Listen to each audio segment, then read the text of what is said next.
congrats you two on the second season. Zach, I know you're new this season, but Tiffany, Yes. I want to start with you for just a moment because you're just so effortlessly funny. Like when you come on screen, there is so much joy that comes through. Yeah, because What I is got a job. Be happy to have the employment. It's hard out here. Well, I also want to know for Danner, what do you think it is that lends itself to such great comedy in this character? Well, I think there's such great comedy in this character because she's pretty grounded, but she's quirky. She's a little weird. She's not normal, okay? Because she wants to be an artist, kind of, but really she wants to just solve problems and bring joy. Like, that's how I see her, as like the type of person that's like, yeah, we're dealing in this bad thing, but I want to give closure to people, which is a form of joy. Closure Yeah. is. We're going to get back to that in just a moment. But Zach, I'm so intrigued by your character, Edgar. What was your inspiration for Edgar?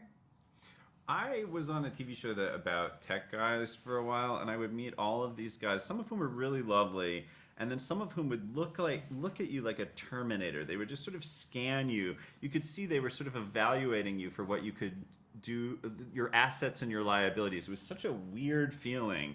I've been doing that to you all day. Just rampant objectification, and that's when when you've got a body like this.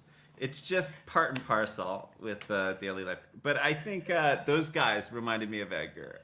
Those guys, those scanners, those like strange. You're definitely talking about Silicon Valley, and Yeah. I think a lot of people have heard about your infamous run-in with Elon Musk and how Right. you accidentally humbled him. I have to know, have you run into Elon any time recently after that?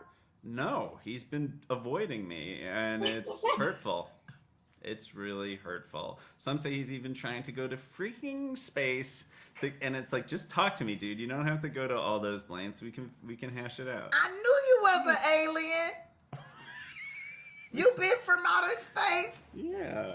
How many times you been to Do you know what? planet Earth? Can I tell you something I heard? Yeah. Which is that UFOs are actually time travelers from the past coming into the present and not aliens. I You've have this? heard that, and I totally I buy love it. that.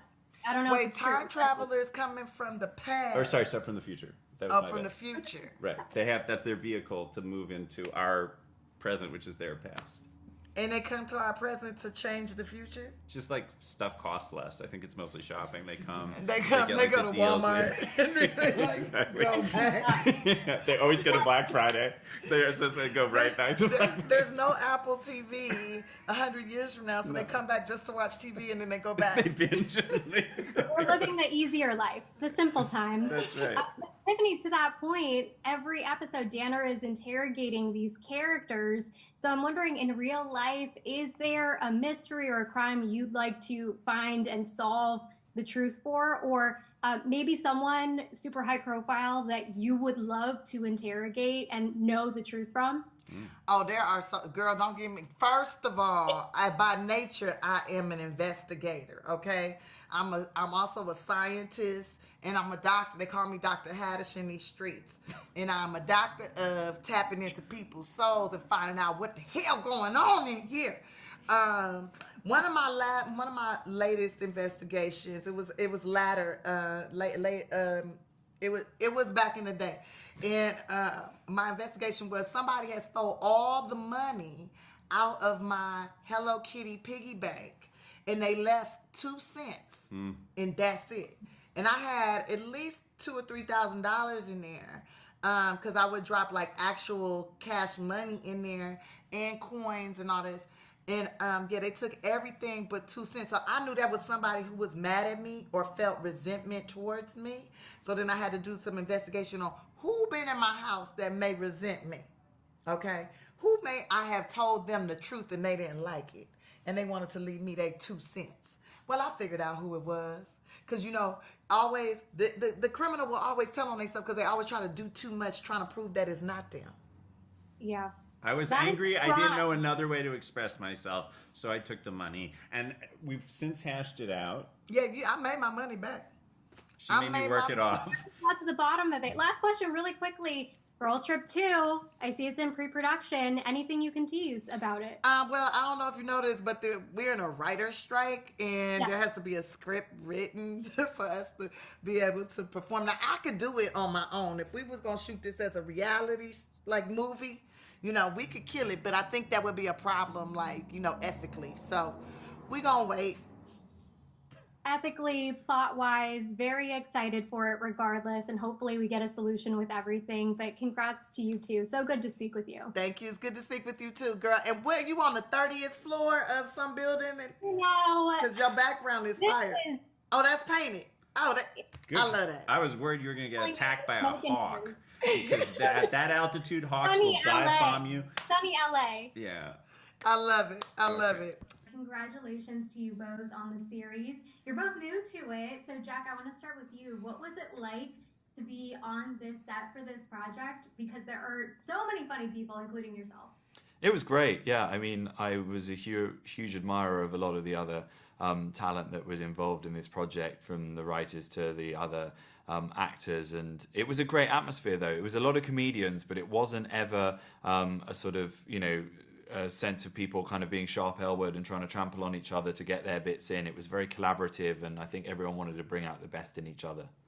Paul, I also want to know, how does improv work? Because I know a lot is written on the page, but there must be freedom to ad-lib. And also, who broke character the most with the jokes and had to cut the scenes? Oh, wow. Yeah, I think Chris Miller and his cohorts are inviting of improvisation, so that's always kind of fun because, you get to take a really great recipe and just kind of doll it up yourself on occasion. And yeah, I think most of our improv was purist, but on occasion we would kind of try to make the other person break character. I've heard stories that Chris Farley used to cross his eyes while staring at somebody in a scene to make them break, and we definitely played with each other and tried to make each other break on occasion. Who do you think made people break character? I think you. I think definitely you. I feel like you were. Maybe Tiffany, or I don't know. No. But it was very, very fun. It was a fun environment. I also love the dynamic between both of your characters. Something really interesting about this series, though, of course, is each episode has a different genre for each POV. So I'm wondering, for each of you, what was your favorite style, and which would you apply to your own personal life, in real life? I mean, I live in England, so I feel like it's a bit like a period drama there all of the time. So the Jane Austen one, I took to like a duck to water, and I really enjoyed playing in that genre. I'm devastated that I haven't been cast in a period drama up until now, and it was great to get the opportunity to do so, and hopefully this will lead to more work in that space. Yeah, we're putting the calls out there. Paul, how about you? I'm hoping this helps Jack and I get cast in a Wes Anderson film.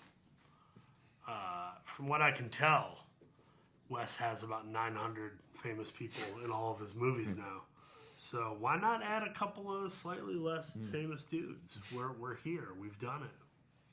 I think you named both of my favorite styles this season. Paul, I also want to talk about your character who's an internet sleuth. In real life, are you both into true crime? When was the last time you've been invested in any sort of mystery? I'm very much attracted to true crime as a fan, watching and reading. I don't know how to describe my interest in it without it getting dour and dark. It's not an easy topic. The Jared from Subway doc, pretty hard watch. Pretty hard watch. My girlfriend is a huge admirer of the Jared genre. from Subway? No, Subway. She loves a foot long. But no, she really likes true crime documentaries, so we binge a lot of those at home, and mainly very late at night, and then she'll wake up the following morning and be like, oh my God, why did I have such bad nightmares last night? And I'll be like, maybe because we fell asleep to the Connecticut cannibal. Yeah. That happens all the time. Everyone falls into that trap. Jack, your character also uses his accent to get ahead. Obviously, this is your actual accent, but have you ever, outside of acting, used your accent in a social situation? Oh, definitely. And I think I ham it up a lot when I come to America.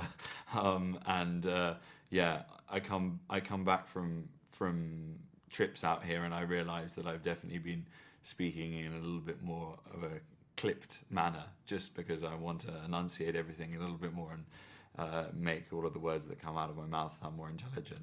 When I go back home, I'm maybe a little bit lazier in my speech patterns. What can you say about the finale without giving too much away? Like, how would you describe it, I guess, in one word? Jaw dropping. That's two hyphenated. words. No, hyphenated. Hyphenated. One word. Hyphenated, yes. Yeah. I would say satisfying. Mm. Okay, looking forward Like a to it. delicious sub. Congrats again, you guys. Good to speak with you. Good Thank to you. be spoken to. Thank you. Thank you. Good to see you all. Congratulations on season 2. Chris, I want to start with you because the wedding is such a great setting for this season. I want to know what the inspiration was behind that choice. You know, it was a toss-off in the pitch when we pitched it to Apple, the show originally.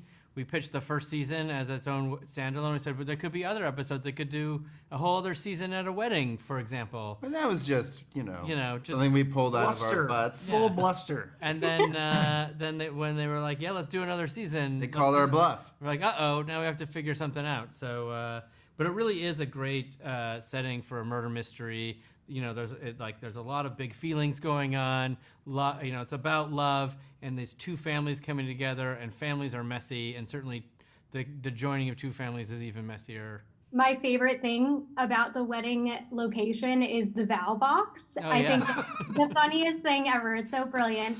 Anthony, how do you decide the genre for each character of each POV? Yeah, so it comes from the characters to start, that we know like a little bit about them, and we start thinking about, we want when they start to tell their story that you as the audience go like, oh, of course this is going to be that genre. So then once we have that kind of sensibility, then we'll start changing the character to be even more that way. So like with Grace, who has a Jane Austen period story, once we knew she was so full of romance and she was obsessed with the idea of love, and that really felt like one of those stories. And so then we were like, oh, maybe she's also obsessed with antiques and wears a vintage dress, so that when she tells that story, it makes sense. So we kind of do that process with all the characters. Really loved the Jane Austen episode, also the Wes Anderson. I think those were both so well done and hilarious. Phil, besides the killer, of course, whoever is playing the killer, we don't know yet. How do you I don't work even out? know. You do not know, really? He knows. I do.